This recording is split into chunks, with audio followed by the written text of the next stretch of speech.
सब प्लीज हैं अपने हाथों में जितना आप बोल सकते हैं प्रभु के राज्य के लिए। कहते हैं ना कि वो सरल मार्ग है, वो सीधा है, जो मृत्यु तक पहुंचता है वो इजी आसान है। पाप में जीवन आसान लगता है, किसी तरह की कोई कठिनाई फील नहीं होती है।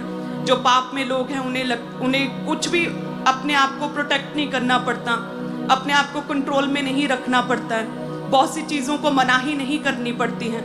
वो स्टार्टिंग में तो कहते हैं कि बहुत इजी, बहुत सरल सा लगता है कि बहुत सिंपल है, इजी है जी, बट एंड में उसके कहते हैं कि डेथ है, उसमें मृत्यु है, उसमें हार है, शर्मिंदगी है।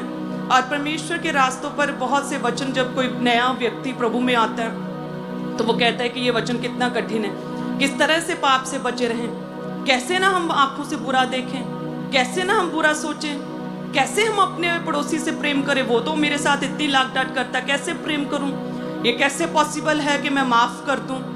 आप कहते हो कि जैसे पिता ने माफ किया वैसे भी तुम भी माफ करो, ये कैसे पॉसिबल है कि मैं अपने शत्रु को माफ करूं। सो बहुत सी चीजें स्टार्टिंग में कठिन लगती हैं, मसीही जीवन कठिन लगता है, लेकिन जैसे जैसे आप परमेश्वर के साथ अपने प्रेम को दिखाते हैं, मन से प्रभु को अपना आप समर्पित करते हैं, आपको पता चलता है कि नहीं, प्रभु यीशु मसीह ही एक सच्चा परमेश्वर, उद्धारकर्ता, जीवित परमेश्वर है। देन आप पूरे मन से प्रभु को जब स्वीकारते हैं तो सेम इसी तरह से जैसे स्टार्टिंग में कोई डाइटिंग करता है तो 10-15 दिन बहुत ज़्यादा क्रेविंग्स होती हैं, और उसके बाद बंदा उस फूड के साथ, उस डाइटिंग वाली चीज़ों के साथ, कम कैलोरी वाली चीज़ों के साथ 10-15 दिन के बाद वो यूज टू हो जाता है। सेम उसी तरह से परमेश्वर का वचन है, जब आप 10-15 दिन स्टार्टिंग में जब आप प्रेयर्स करते हैं, जब आप रोज़ बाइबल पढ़ते हैं तो आपको बोरिंग लग सकता है कि अरे नहीं, ये तो मैंने टीवी देखना था, मैं अभी बाइबल पढ़ रहा हूँ, मैं बाइबल पढ़ रहा हूँ, बाहर धूप है, छाँव है, कभी बारिश हो रही, लाइट कभी आ रही है कभी जा रही है, मेरे परिवार के लोग, मेरे मम्मी पापा सामने से निकल रहे हैं, मैं बाइबल पढ़ रहा हूँ, कुछ चेंज, कोई बदलाव तो दिख नहीं रहा मुझे, कुछ लाइन्स, कुछ वर्ड्स समझ आ रही है, कुछ नहीं आ रही है, कुछ ऊपर से जा रहा है, कुछ पढ़ रहा हूँ, बदलाव कहाँ है। कहते हैं, प्रभु के दास कहते हैं, वचन कहता है कि जब परमेश्वर के वचन को पढ़ते हैं तो परमेश्वर की दया आती है हमारे जीवन में, परमेश्वर की पावर हमारे जीवनों में एक्टिवेट करती है, कहाँ है।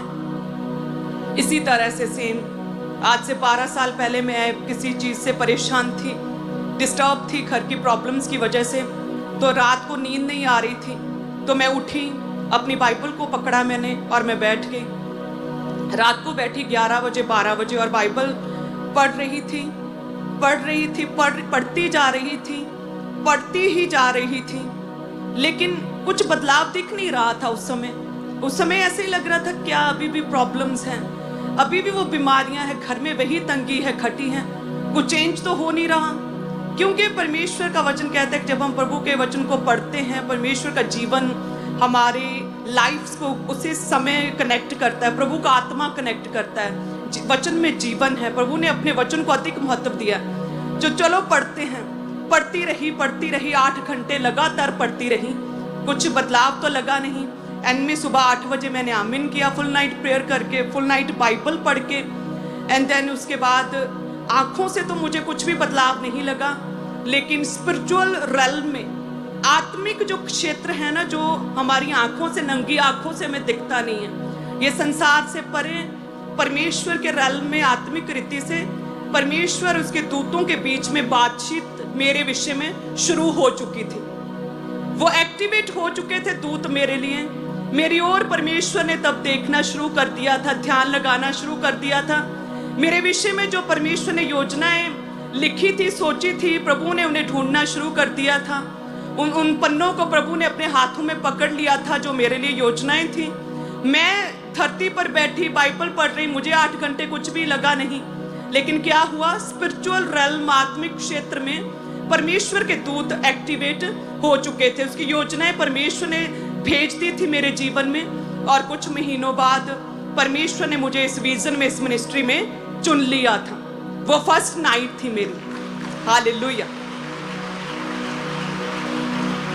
सो इसी तरह से जब आप प्रेयर्स करते, आपको लगता है मेरी लाइफ में रोग है, मुझे अभी भी दर्द हो रही, रोग है, बीमारी है, मेरी रिपोर्ट्स तो ये कहती हैं, अरे मेरा हस्बैंड अभी भी मेरी सुनता नहीं, वो अभी भी झूठ बोलता है, अभी भी मेरी साथ से मेरी बनती नहीं, इतना कलेश रहता है घर में। आप प्रेयर्स कर रहे हैं, आप बाइबल पढ़ रहे हैं, आपको कोई चेंजेस महसूस नहीं हो रहे हैं, लेकिन विश्वास रखें, स्पिरिचुअल रेल्म, आत्मिक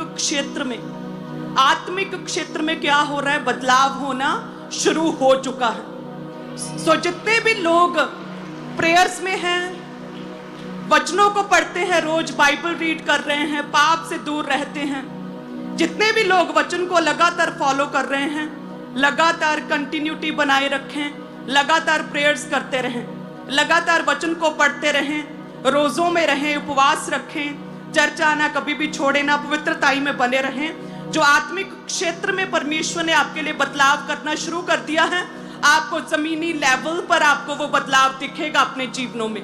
आप नंगी आंखों से भी उस बड़ी टेस्टमनी को आप अपने जीवन में देखेंगे, उस चेंजेस को, उस बदलाव को आप अपने जीवन में भी देखेंगे, प्रैक्टिकली एग्जीक्यूट होता हुआ। हालेलुया।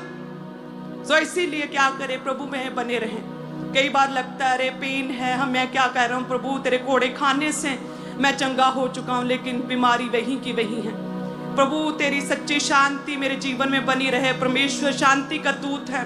घर में क्लेश है, कोई मायने नहीं करता आप क्या महसूस करते हैं, आपके घर में क्या चल रहा है। बदलाव शुरू क्या है, हो चुके हैं प्रभु यीशु के नाम में। आज की प्रेयर्स के बाद आज प्रभु के दास जब आएंगे हमारे बीच में, वचन देंगे, वो बदलाव आप अपने जीवनों में भी देखेंगे यीशु के नाम में। हालेलुया।